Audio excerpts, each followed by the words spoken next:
The Supreme Court ruled the Trump administration is allowed to revoke protected status for over 500,000 migrants in the U.S. on a humanitarian parole program that was started under the Biden administration.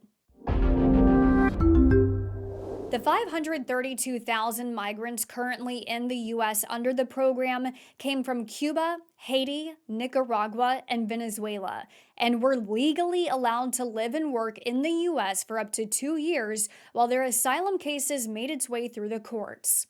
But now the High Court says Trump can restart deportations of this subset of migrants, and in a separate ruling earlier this month, granted the Trump admin permission to revoke temporary protected status for another 350,000 migrants from Venezuela. So between the two rulings, the Trump administration is now legally allowed to start deporting the near 1 million migrants in these two humanitarian programs. The entire case centers around this.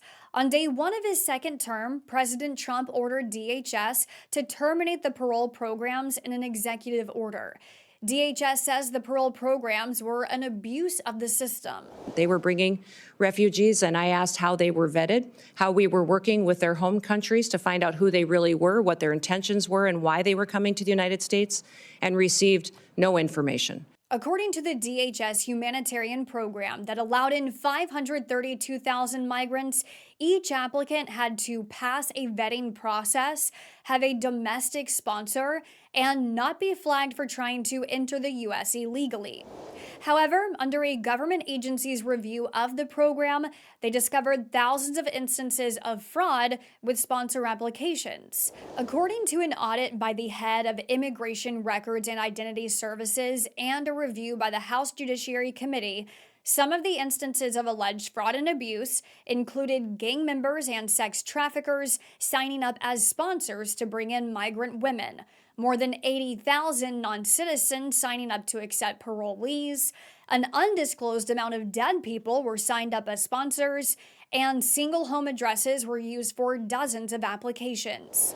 In her dissent to the Supreme Court ruling, Justice Ketanji Brown Jackson wrote the High Court's choice to allow hundreds of thousands of migrants to become deportable after being invited into the U.S. by the government to escape unsafe conditions abroad is the wrong decision and will hurt migrant communities. Jackson wrote, "No one disputes that social and economic chaos will ensue if that many non-citizen parolees are suddenly and summarily remanded." She warned of dangers in their native countries they will return to, destructive family separation, and the ruling would facilitate needless human suffering before the courts have reached a final judgment regarding the legal arguments at issue. The High Court's ruling is temporary, allowing the Trump administration to continue mass deportations without extending protections to these parolees, while lower courts consider the legal challenge over the termination of protected statuses for hundreds of thousands of migrants.